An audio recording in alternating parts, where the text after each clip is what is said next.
자면서 듣는 이슈입니다. 여러분, 혹시 잠 못 드는 밤, K-팝 아이돌의 반짝이는 무대 뒤에 숨겨진 그 불편한 진실에 대해 생각해 본 적 있으신가요? 오늘 저희 자면서 듣는 이슈에서 다룰 이야기는 바로 이겁니다. K-팝 업계를 오랫동안 괴롭혀온 뜨거운 감자, 바로 미성년자 아이돌의 선정성 의상 논란, 그리고 이게 국내 최고의 기획사 중 하나인 SM 엔터테인먼트와 무슨 관계가 있는지 속 시원하게 한번 파헤쳐 보겠습니다. 제가 이 자료들을 정리하면서 몇 번이나 한숨을 쉬었는지 모르겠습니다. 어린 아이돌들이 어른들의 시선, 심지어 성적인 시선으로 대상화될 수 있는 옷을 입고 무대에 서야 한다는 거, 저는 이 부분이 정말 충격적이었어요. 자, 그럼 사건의 처음부터 한번 따라가 보죠. 사실 미성년자 아이돌의 의상 논란은 어제 오늘 일이 아닙니다. K-팝 산업 전체에 아주 오랫동안 계속 지적되어 온 문제거든요. 특히 너무 어리거나 청소년인 멤버들이 노출이 심하거나 나이에 맞지 않게 과도하게 성숙해 보이는 옷을 입는 것에 대한 우려가 항상 있었죠.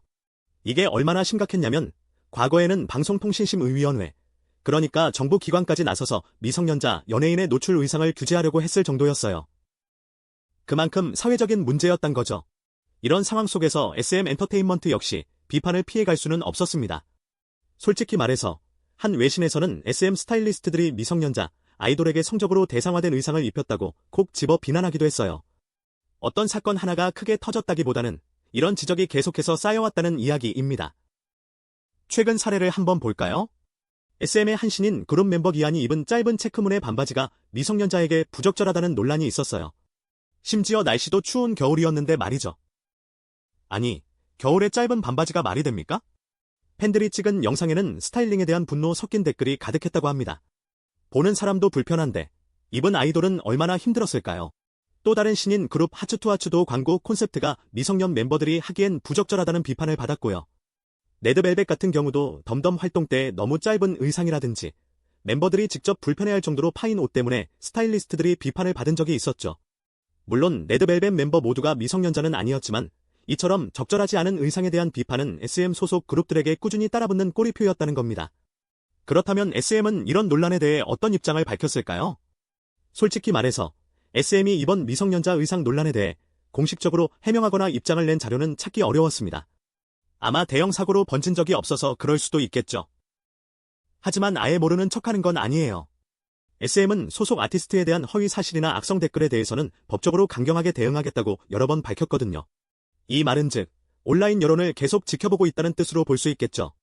하지만 이건 어디까지나 악플러에 대한 방어적인 조치일 뿐 의상 논란 자체에 대한 반성이나 해결책은 아니라는 지적이 많습니다.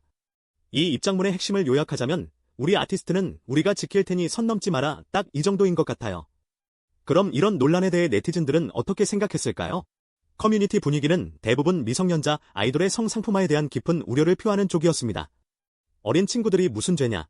스타일리스트들이 정신 차려야 한다. 제발 나이에 맞는 옷을 입혀라 같은 비판적인 반응이 대부분이었죠. 아직 보호받아야 할 아이들을 이런 식으로 노출시키는 건 정말 잘못됐다는 의견이 많았어요. 특히 덕후 같은 온라인 커뮤니티에서는 미성년자 멤버의 의상과 안무를 두고 뜨거운 토론이 벌어지기도 했습니다. 한쪽에서는 너무 심하다, 애들이 뭘 알고 저런 옷을 입겠냐 며 걱정했지만 다른 한쪽에서는 아이돌 콘셉트인데 어쩔 수 없다, 쟤네도 프로다 라는 의견도 있었어요. 솔직히 저는 여기서 좀 충격을 받았습니다. 어떻게 프로라는 이름으로 어린아이들에게 그런 불편한 상황을 강요할 수 있을까요? 이 부분이 제일 이해가 안 돼요. 물론 이런 논란과는 별개로 SM의 의상 창고가 아주 깔끔하게 관리된다는 긍정적인 글도 있었지만 이건 문제의 본질과는 다른 이야기죠.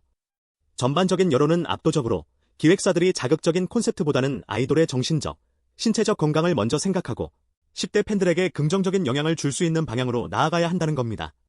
자, 오늘 자면서 듣는 이슈에서는 K-팝 미성년자 아이돌의 선정성 의상 논란, 그리고 SM 엔터테인먼트가 이 문제와 어떻게 엮여 있는지 깊게 다뤄봤습니다.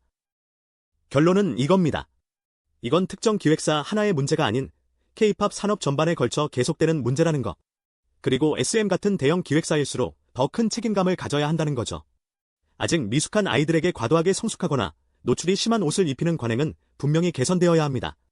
저희 블랙 이슈 라디오는 이 문제에 대해 계속해서 관심을 가지고 지켜보겠습니다. 엔터테인먼트 산업이 아이들의 꿈을 짓밟은 곳이 아니라 건강하게 재능을 펼칠 수 있는 터전이 되기를 바라면서 오늘 방송 마무리하겠습니다. 들어주셔서 감사합니다.